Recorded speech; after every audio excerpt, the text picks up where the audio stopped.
Hi friends, मैं हूं वहीदा और welcome to my channel Waheeda Bilimoria. Friends, आज हमारा जो क्लास 10th का सफर है इसमें हम पेपर 5 और 6 का सेक्शन ही देखने वाले हैं। यानी कि 20% वेटेज आपके पूरे पेपर का हम आज सॉल्व करने वाले हैं और वो भी एक नहीं दो पेपर्स के। तो चलिए शुरू करते हैं हमारा 1 मार्क का इंटरेस्टिंग सफर। लेकिन इससे पहले फ्रेंड्स मैं आपसे ये कह दूं कि जो फ्रेंड्स हमारे साथ नए जुड़े हैं वो प्लीज जाके आगे के पेपर्स भी चेकआउट करें, क्योंकि उसमें उनके बहुत सारे कंसेप्ट्स क्लियर हो जाएंगे और वो ये पेपर को बड़ी ही आसानी से कर सकेंगे। फ्रेंड्स, ये जो पेपर्स हैं इसमें जो सम्स हैं वो नॉर्मल सम्स नहीं है, यानी कि इस तरह के सम्स आपको बहुत मुश्किल से मिलते हैं और अगर मिलते हैं तो इन्हें किस तरह से आप सॉल्व करोगे उसकी ट्रिक्स भी मैंने इस पेपर में बताई हुई है। तो चलिए शुरू करते हैं हमारा सफर पेपर 5 और 6 का। Welcome dearest children. आज हम पेपर 5 का पेपर देखेंगे जिसमें हम सेक्शन ए पहले देखेंगे, जिसका पहला क्वेश्चन है circle has maximum dash parallel tangents. अगर ये सर्कल है फ्रेंड्स, तो अगर ये पॉइंट से, ये सेंटर है, ये पॉइंट से आप एक टेंजेंट ड्रॉ करते हैं तो फिर इसके पैरेलल सिर्फ एक टेंजेंट जा सकता है और इसका मतलब मैक्सिमम पैरेलल टेंजेंट्स कितने हो सकते हैं? 2। ये कोई भी जगह पे हो सकता है। आप अगर ये पॉइंट लेते हैं, अगर इस तरह से हो तो फिर उसके पैरेलल ये होगा, ठीक है। तो कोई भी अगर एक टेंजेंट है तो उसके पैरेलल एक और होगा, यानी कि इन टोटलिटी 2 टेंजेंट्स पैरेलल हो सकते हैं। इसके बाद जो सेकंड वन है इसमें tan 1 tan 2 ऊपर जो दिया है और नीचे कॉट उसका बिल्कुल उलट दिशा में दिया गया है। बहुत सिंपल है, इसमें हमें कॉम्प्लीमेंट का यूज करना है। तो अगर हमें 10 का कॉम्प्लीमेंट करना है तो हम कहेंगे कॉट 90 -1, ये जो डिग्री है ये हम अंदर लिखेंगे, plus cot 90 -2 plus so on, और ये जो लास्ट है इसमें हम लिखेंगे कॉट 90 -89। इसके नीचे हम जैसा है वैसे ही लिखेंगे जो था, cot 89 plus cot 88 plus so on till cot 1। अब इसे अगर हम सॉल्व करेंगे तो 90 -1 होता है 89 plus cot 88 plus so on, और ये होगा आपका 90 -89 यानी कि कॉट 1। नीचे एज यूजुअल डिनोमिनेटर में आप देखेंगे कि यही चीज है, तो आप इसे कैंसिल कर सकते हैं और आंसर आएगा 1। तो इसका आंसर होगा 1। ये जो थर्ड वन है फ्रेंड्स, इसमें आपसे पूछा गया है कि ये 3 पॉइंट आपको एक ट्रायंगल के वर्टाइसिस के बारे में दिए गए हैं। सपोज ये ट्रायंगल है, अगर पॉइंट ए, बी और सी लेते हैं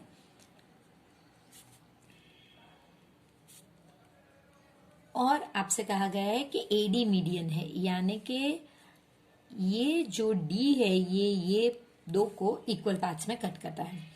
आपको डी के कोऑर्डिनेट्स बताने हैं। तो फ्रेंड्स ये बहुत इजी सम है, इसमें आपको इसके कोऑर्डिनेट की जरूरत भी नहीं फिलहाल। तो आपको ये 2 जो है लाइन पॉइंट्स जिससे ये लाइन सेगमेंट बनती है उसका मिड पॉइंट ढूंढना है।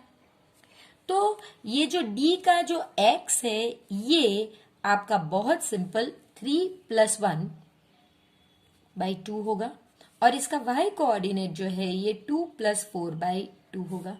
सो ये 3 + 4 + 2, अरे 4/2 यानी कि 2, और y जो है ये 6/2 यानी कि 3। सो d x और y जो था ये आपका d 2 और 3 होगा। तो इसके कोऑर्डिनेट्स कौन से होंगे फ्रेंड्स? 2, 3। आप यहां पे लिख सकते हैं 2, 3। आपसे कहा गया है कि 3 raised to a is equal to 27b + 1।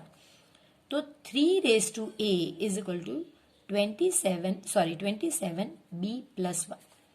इसका मतलब ये है फ्रेंड्स कि 3 raised to a is equal to 27 का मतलब 3 raised to 3b + 1। तो ये हो गया आपका 3 raised to a और ये मल्टीप्लाई होगा। सो 3 × b + 1 is 3b + 3, यानी कि 3 raised to 3b + 3। तो अगर दोनों बेस सेम है तो आप पावर को इक्वेट कर सकते हैं। तो ये हो गया a minus 3b is equal to 3। ये आपका इक्वेशन 1। इसी तरह से आपको दूसरा इक्वेशन जो बनाना है उसके लिए दिया गया है 5 raise to b is equal to 25a minus 1। तो 5 raise to b is equal to 5 square a minus 1। ये एक्चुअली इस तरह से power of power. So 5 raise to b is equal to ये 2 मल्टीप्लाई बाय a माइनस 1 यानी कि 2a minus 2। So 5 raise to 2a minus 2। अब base same है तो b is equal to 2a minus 2। So अब आप इसे इस साइड पे और इसे इस साइड पे लेके 2 is equal to 2a minus b यानी कि 2a minus b is equal to 2। ये आपका इक्वेशन 2 हो गया। अब आपको इन्हें सॉल्व करना है तो आप कोई भी एलिमिनेशन या सब्स्टिट्यूशन कोई भी मेथड लेके कर सकते हैं। So a minus 3b is equal to 3, 2a minus b is equal to 2। आप इसे मल्टीप्लाई बाय माइनस 2 करेंगे तो ये माइनस 2 प्लस 6 और माइनस 6 हो जाएगा।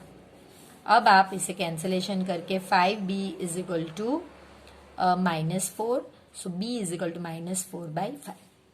इसे आप इसमें जब रिप्लेस करेंगे तो a आपका आएगा, आप इस तरह से सॉल्व भी कर सकते हैं, a minus 3b is equal to 3, a minus 3 into minus 4 by 5 is equal to 3। So a plus 12 by 5 is equal to 3, a is equal to 3 minus 12 by 5। So 15 minus 12 is 3 by 5। ये आपकी a की value. और अब आपको इन दो को add करना है तो simple a plus b is equal to minus 4 by 5 plus 3 by 5 that is equal to minus 1 by 5। Graph of 3x is equal to 9 is parallel to y axis. अब आप इसमें देख सकते हैं कि जो y वाला टर्म है वो इस लाइन, ये जो लाइन का इक्वेशन दिया है उससे गायब है। इसका मतलब जो टर्म गायब हो उसके ही पैरेलल ये होगा। जैसे कि आप देख सकते हैं इसे अगर आप सॉल्व करोगे तो x is equal to 9 by 3 यानी कि x is equal to 3। x और y के अगर आप इस तरह से पार्ट्स कर तो 3 सब में ही x में कॉमन रहेगा। y 0, 1, 2 कोई फर्क नहीं पड़ता क्योंकि इसमें तो y है ही नहीं, तो आप कोई भी वैल्यू डालिए x तो यही रहेगा। अगर आप इसे प्लॉट करते भी हैं फ्रेंड्स तो देखिए ये आपका 0, 0, 1, 2, 3, 0, 1, sorry minus 1, minus 2, minus 3, 1, 2, 3, minus 1, minus 2 इस तरह से।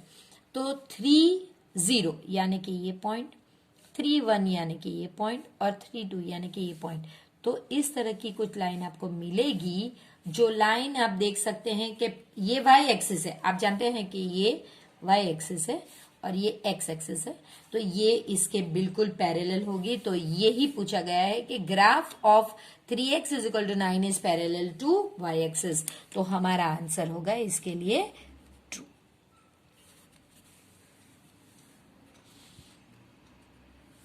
For any event E probability PE यानी कि कोई भी इवेंट है E, A, B, C कोई भी नाम हो सकता है, तो वो probability of E is always between 0 and 1। तो फ्रेंड्स ये मैंने आगे के पेपर में भी आपसे कहा है, तो जो फ्रेंड्स हमारे साथ अभी नए जुड़े हैं वो आगे के पेपर भी रिफर कर सकते हैं। इस चैनल पे हमने 7 फुल्ली सॉल्व 80 मार्क्स के पेपर रखे हैं और उसके अलावा हमने 4 और पेपर्स किए हुए हैं कि जहां पे हमने 1 मार्क्स के क्वेश्चन सॉल्व किए। तो आप देख सकते हैं कि कोई भी इवेंट की प्रोबेबिलिटी हमेशा 0 से 1 के बीच में आना चाहिए। इक्वल टू भी हो सकता है और इक्वल टू 1 भी हो सकता है, यानी 0 से 1 के बीच में। तो ये ट्रू है, ये फैक्ट है। इसके बाद एक कैलकुलेशन वाला सम है। If the ratio of areas of circle, यानी कि 2 एरिया है सर्कल के। सपोज एक सर्कल का एरिया है area of circle 1 upon area of circle 2।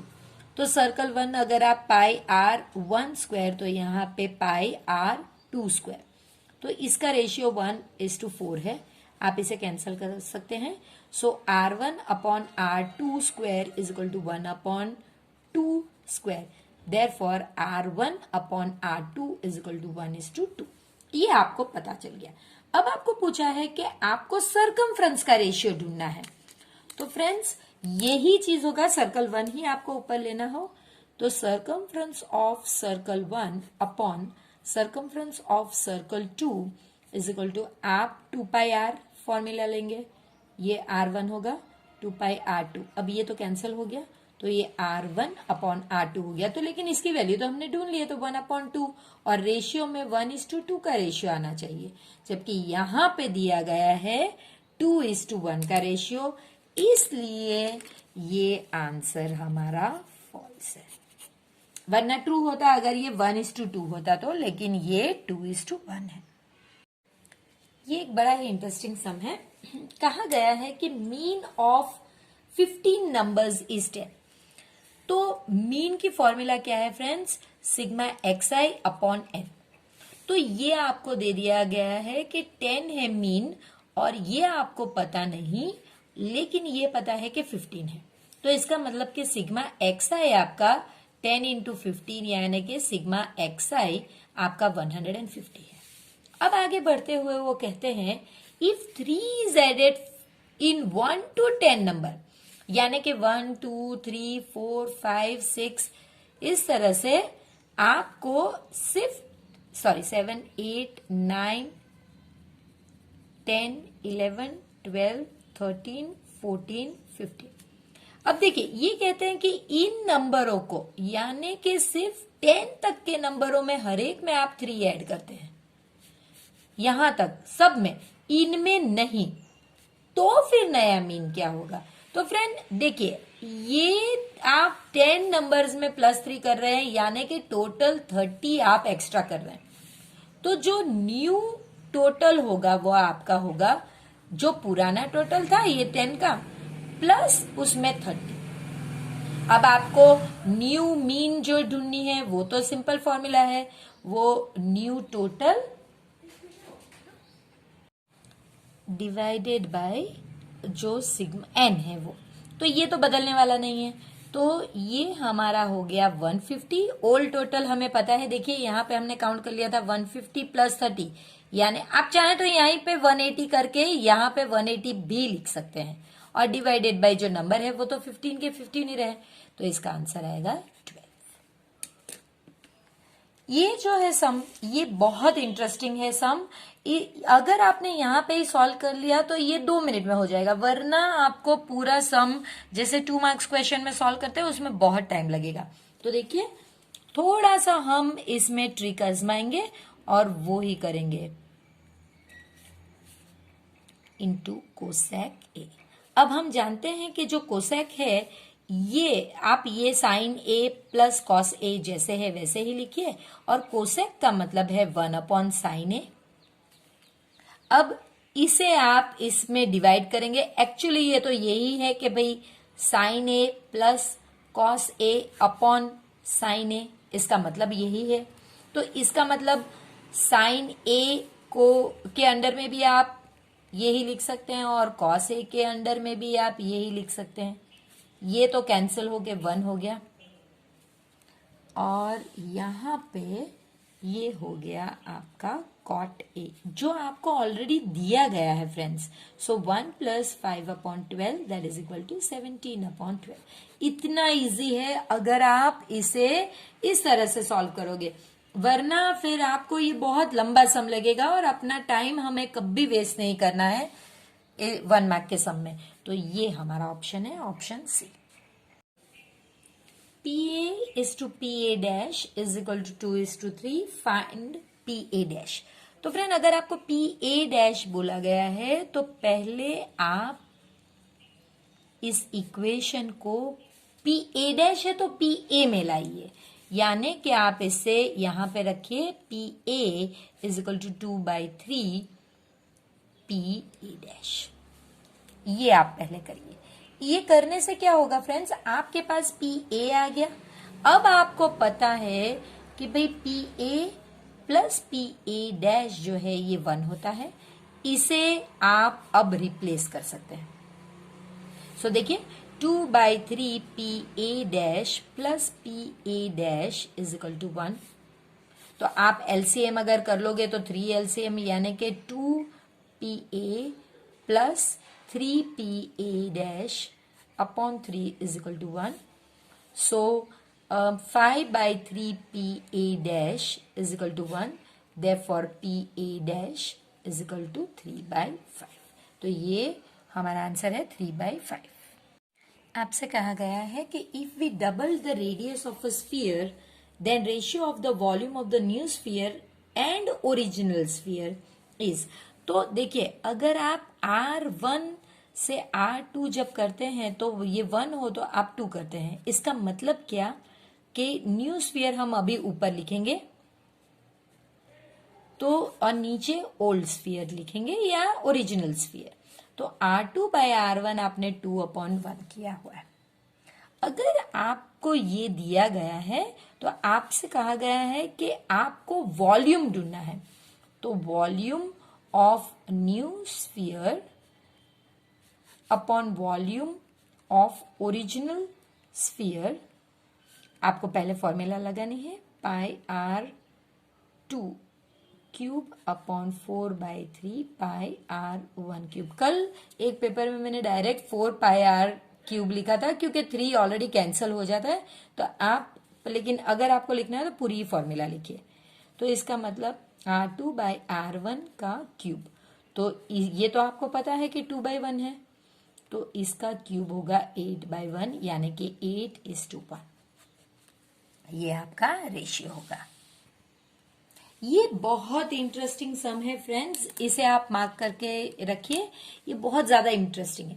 देखिए, अगर ये आपका फर्स्ट टर्म है, ये सेकंड टर्म है, थर्ड टर्म है, फोर्थ टर्म है एपी के, तो आपको पता है अगर ये एपी में है तो इनके डी जो है वो तो सेम आने चाहिए। तो D1 आपका x-12 है, D2 आपका y-x है, D3 आपका -2 -y है। अगले को आपको सब्ट्रैक्ट करना है। आपको पता है ये सारे ही सेम है, D1 is equal to D2 is equal to D3। क्यों? बिकॉज एपी में है। अब आप सिर्फ इन दो को इक्वेट करिए, तो D1 is equal to D3 को ही इक्वेट करेंगे हम। तो देखिए x-12 is equal to -2 -y। अब आप x प्लस वाई को इस साइड पे लेकर आइए और -2 + 12, so x plus Y is equal to 10। सिर्फ 3 to 4 स्टेप्स में आपको ये आंसर मिल जाता है फ्रेंड्स। कब?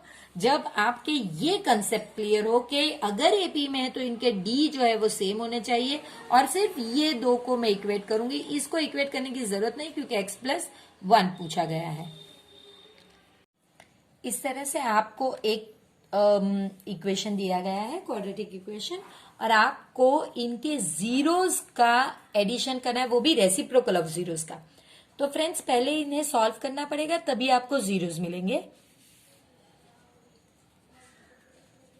तो -2 को आपको, सॉरी 2 को आपको सब्ट्रैक्ट करना है और आंसर लाना है 1।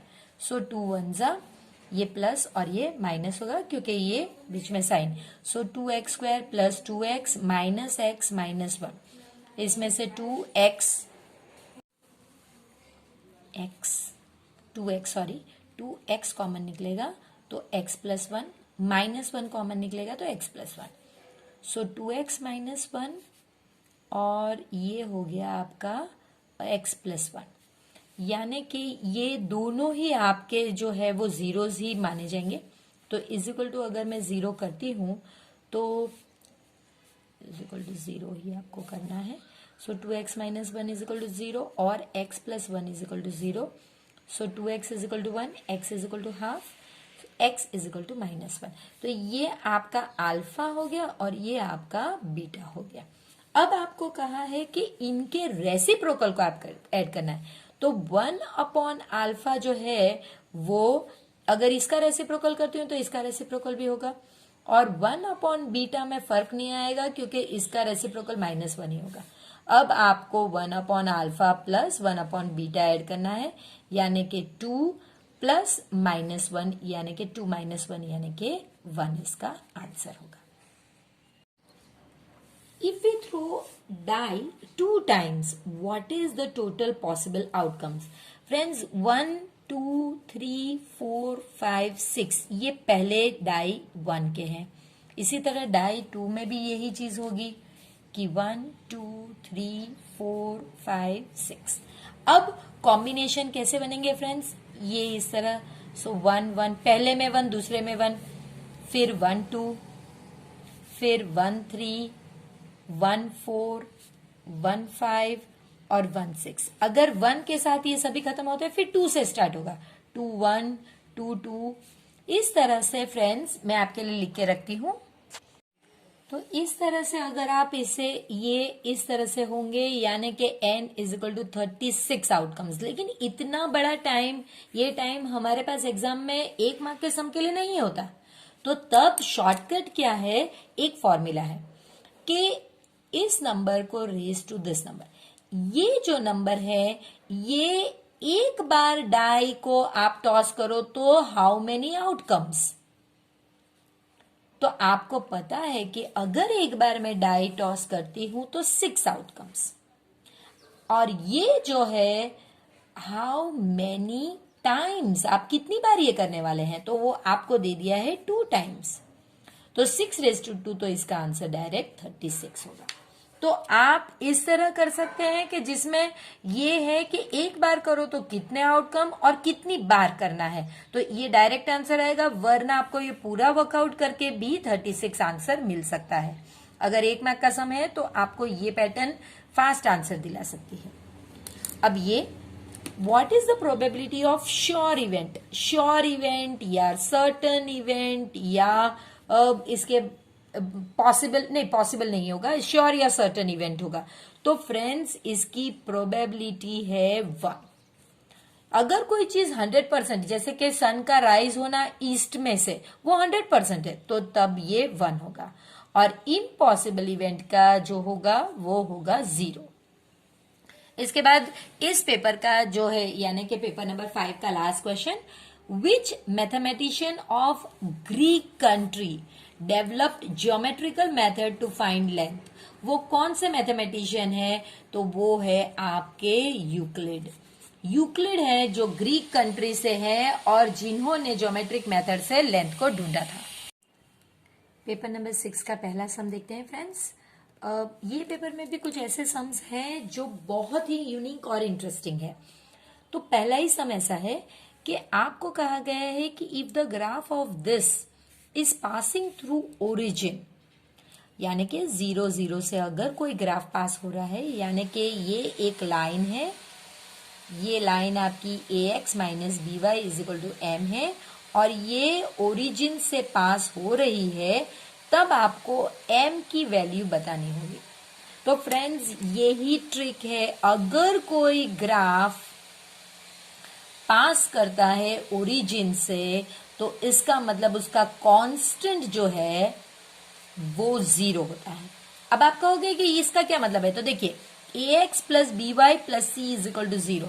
तो ये जो है ये कांस्टेंट है, तो ये कांस्टेंट 0 जब होगा यानी कि नहीं होगा, यानी कि एक इस तरह का इक्वेशन होगा, तभी ये इक्वेशन जो है वो 0 में से पास होगा.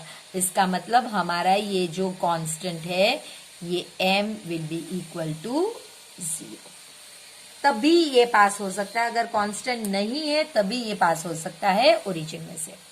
ये भी बहुत इंटरेस्टिंग है. आपसे कहा गया है the point on x axis. पहले तो ये जरूरी है कि पॉइंट जो है वो एक्स एक्सिस, अगर पॉइंट एक्स एक्सिस पे होता है फ्रेंड्स तो उसका एक्स और वाई, एक्स कोऑर्डिनेट उसका 0 होगा, सिर्फ उसका वाई कोऑर्डिनेट होगा. तो ये पहली बात से हमें पता चल गई.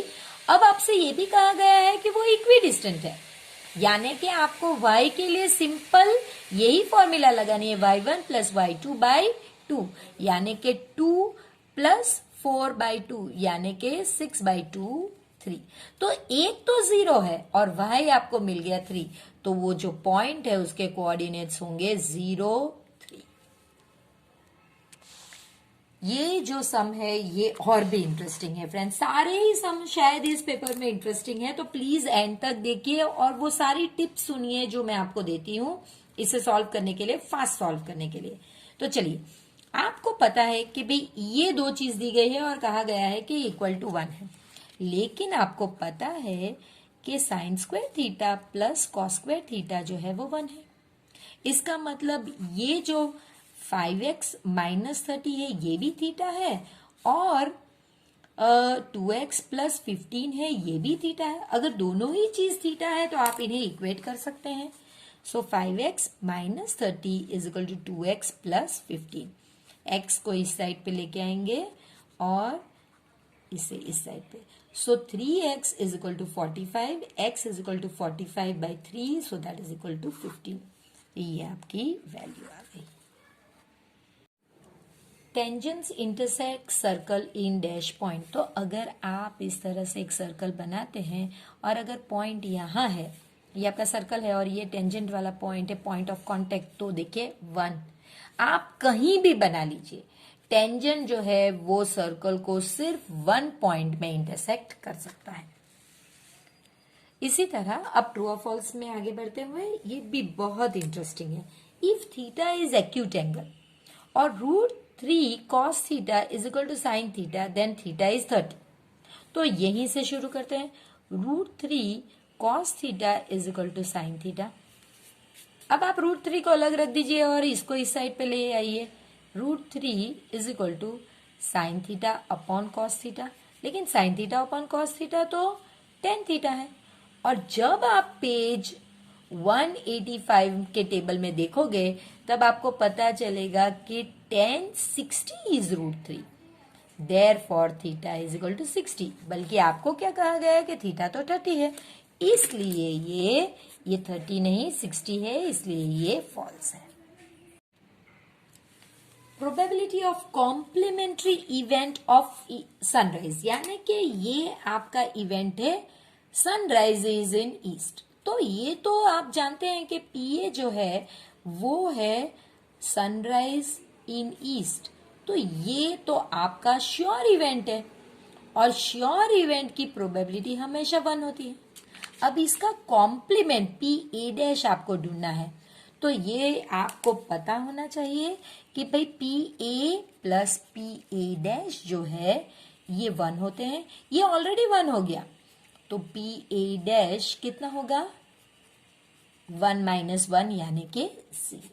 तो वो ही कह रहे हैं कि probability of complementary event is 0। तो ये हमारे केस में ट्रू है।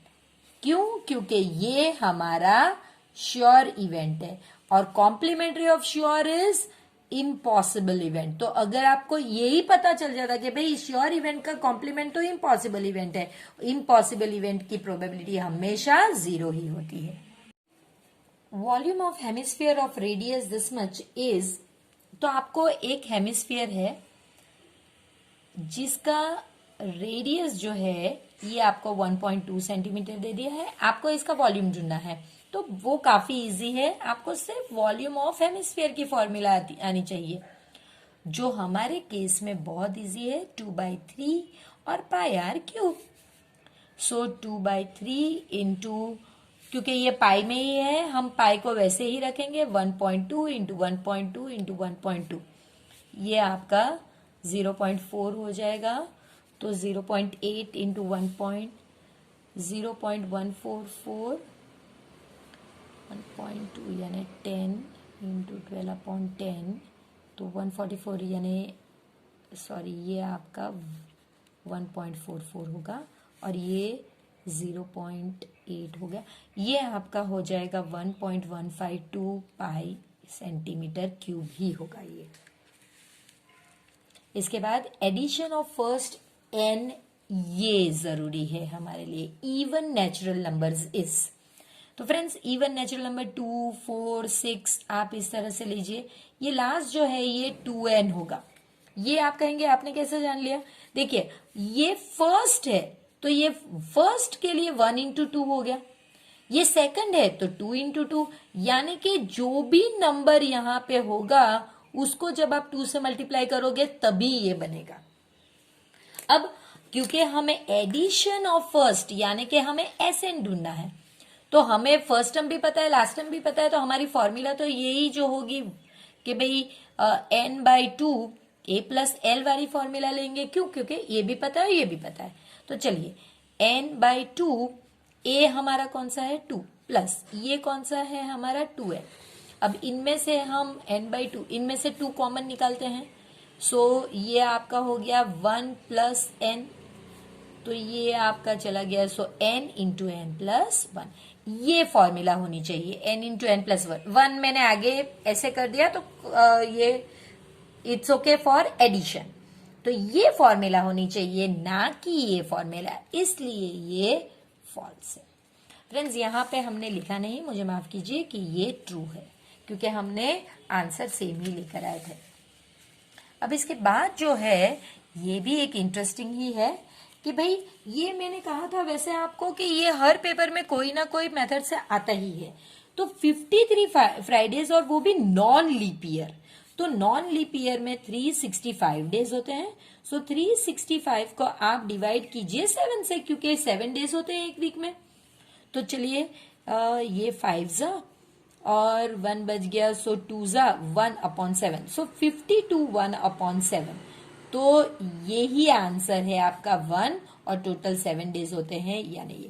आप इसी को आंसर ले लेंगे, ये जो फ्रैक्शन बच जाएगा तो भी वो राइट ही है। सो आंसर आपका होगा 1/7। ये भी एक बहुत इंटरेस्टिंग सम है। ये अगर ढूंढना है तो फ्रेंड्स आपको ये फॉर्मूला पता होना चाहिए कि 3m is equal to z plus 2x bar. अब आपको इसे ब्रेक डाउन करना है 2m, यानी कि 2 + 1 3m, और इन्हें ऐसे ही रखना है। अब आपको ये m को इस साइड पे शिफ्ट करना है और इसको इस साइड पे। So 2m minus 2x bar is equal to z minus m। अब इसमें से अगर आप 2 कॉमन निकाल देते हैं तो ये आपका हो गया, ये वही चीज है जो आपको पूछी गई है, तो इसका मतलब ये मिसिंग है, तो यहाँ पे आंसर होगा 2, जो हमारे केस में सी था। ये भी एक इंटरेस्टिंग है। Area of a large triangle inscribed in a semi circle, यानी कि एक सेमी सर्कल है, इसमें लार्जेस्ट ट्रायंगल जिसका रेडियस 8 है, इसमें एक लार्जेस्ट ट्रायंगल का आपको एरिया ढूंढना है। तो ये कब आप ढूंढ पाओगे फ्रेंड्स? जब आपको पता होगा कि अगर ये 8 है तो ये 8 है और ये भी 8 ही है। तो ये आप इजीली ढूंढ सकते हो कि area of triangle is equal to half into base into height. तो आपका जो आप इसे नाम अगर देना चाहे ABC, तो हाफ आपका बेस है AB और हाइट आपकी है CD। तो हाफ AB आपका 8 + 8 16 और हाइट आपकी 8, तो ये आपका हो गया 64। और 64 यूनिट यहाँ पे दिया नहीं गया है, लेकिन ये आप 64 यूनिट्स लिख सकते हैं। एरिया है तो यूनिट स्क्वायर, सॉरी, आप कोई भी यूनिट जो होगा उसका स्क्वायर होगा, 64 यूनिट स्क्वायर। ये भी एक बहुत इंटरेस्टिंग सम है फ्रेंड्स। आपको दे दिया गया है कि d जो है ये 0 है, लेकिन आपको पता होना चाहिए कि d जो है ये b² माइनस 4ac भी है। तो इसका मतलब b² माइनस 4ac ही 0 है। जब आपको ये पता हो तब आपको रूट ढूंढने के लिए, x ढूंढने के लिए, रूट यानी कि x की वैल्यू, तो रूट ढूंढने के लिए ये वाली फॉर्मूला b प्लस और minus root b² minus 4ac upon 2a लिखने की जरूरत नहीं। क्यों? क्योंकि ये तो ऑलरेडी आपका 0 हो गया है, तो तब ये फॉर्मूला सिर्फ b अपॉन 2a होती है, क्योंकि ये ऑलरेडी 0 है, 0 का रूट तो 0 ही होगा, तब ये फॉर्मूला इतनी ही हो जाती है। तो minus b upon 2a। How many degree of polynomial, यानी कि इस पोलिनोमियल की डिग्री क्या है? तो फ्रेंड्स पहले तो हमें इसे सॉल्व करने का, पहले x को इससे मल्टीप्लाई कीजिए और फिर +1 को भी इसी से मल्टीप्लाई कीजिए। ये एक्सपांशन के रूल हमें पता है, x³ minus x² minus x⁴ minus x plus x square minus x cube minus 1। चलिए अब जितना कैंसिलेशन हो सकता है हम कर लेंगे। तो आपका minus x raise to 4 minus 1 इतना ही रह जाता है। और आप जानते हैं कि डिग्री ऑफ पोलिनोमियल आपकी कितनी है 4। तो इसका मतलब 4 रूट्स आर पॉसिबल। जितनी डिग्री ऑफ पोलिनोमियल होगी उतने ही रूट्स पॉसिबल होंगे, तो इसीलिए ये 4 है। मेरी मिस्टेक है फ्रेंड्स, यहाँ पे ये -2x होना चाहिए, ये कट नहीं होगा, मेरी मिस्टेक है। सो -2x -1 होगा। फिर भी इसका आंसर 4 ही रहेगा। क्यों? क्योंकि डिग्री ऑफ पोलिनोमियल 4 है। तो प्लीज इसे करेक्ट कीजिएगा। ये भी एक इंटरेस्टिंग सम है। आपको a प्लस बी की वैल्यू ढूंढनी है। देखिए आप इसे पहले इसके साथ इक्वेट कर सकते हैं, a/3 = 4। अब आपको पता है कि ये इस साइड पे मल्टीप्लाई हो गया तो a की वैल्यू आपको मिल गई। इसी तरह अब आप ये दो को इक्वेट कर दीजिए, 16/b = 4। सो अब आप इसे इधर और इसे इधर, 16/4 = b, therefore b = 4। आपको दोनों की वैल्यू मिल गई, बस आपको ऐड ही करनी है। सो आप कर सकते हैं a plus b = 12 + 4, so that is equal to 60। ये आपकी वैल्यू है। ये सम आगे के भी एक पेपर में आ चुका है। If we select one alphabet from this, what is the probability that the alphabet is a vowel. Vowel का मतलब है AEIOU। तो आप पहले वर्ड अगर लिख लेते हो मैथमेटिक्स, तो इसमें ये वॉवेल है, ये वॉवेल है, ये वॉवेल है, ये वॉवेल है, यानी कि 4 वॉवेल्स है। तो लेकिन ये कितने हैं टोटल? 1 2 3 4 5 6 7 8 9 10 11। सो टोटल अल्फाबेट्स जो है इसमें वो है N11। और उसमें वॉवेल्स जो है ये आपके AEAI, तो इसका मतलब m जो है ये 4। सो प्रोबेबिलिटी आपकी होगी m/n, यानी कि 4/11। ये सम कुछ पेपर नंबर 5 में हमने जो 14th सम कराया उसी के करीब करीब है। कि मैंने आपको कहा था कि आपको टोटल आउटकम्स ढूंढने हैं जब आप एक कॉइन को 5 टाइम्स करते हैं। तो पहली चीज आपको पता होनी चाहिए कि if coin is tossed 1 time तो उसके आउटकम कितने होंगे। तो आपको पता है कि भाई हेड और टेल, यानी कि 2 आउटकम्स होंगे। और दूसरा, हाउ मैनी टाइम्स, आपको कितनी बार ये कॉइन को टॉस करना है, तो वो आपको पता है कि 5 टाइम्स है। तो ये आपका इस तरह से होगा। ये जो है ये फर्स्ट होगा, यानी कि 2 आंसर्स है और करनी है 5, यानी कि 2⁵, यानी कि 32 इसका आंसर होगा। इतने टोटल आउटकम्स होंगे। तो फ्रेंड्स, ये मैं आशा जरूर करूंगी कि आपको ये पेपर बहुत अच्छा लगा होगा। और बल्कि इस तरह के अगर समझ आते हैं तो हमें एक इंतजारी रहती है कि भाई इसे किस तरह सॉल्व किया जाए, या इस तरह के कोई और हमें ट्रिकी क्वेश्चंस पूछे तो हम कैसे डील करेंगे। तो बस वही हमें करना है फ्रेंड्स। और इसी तरह जब हम पेपर 7 और 8 में मिलेंगे तब आप जान पाएंगे कि आपने इतने पेपर्स को जब सॉल्व किया है, मेरे साथ अपना सफर जारी रखा है, तो आपको कितना फायदा हुआ है। तो चलिए फिर, तब तक प्लीज चैनल को सब्सक्राइब कीजिए, वीडियो को लाइक कीजिए और अपने फ्रेंड्स के साथ इसे शेयर कर अपने नॉलेज को बांटिए फ्रेंड्स।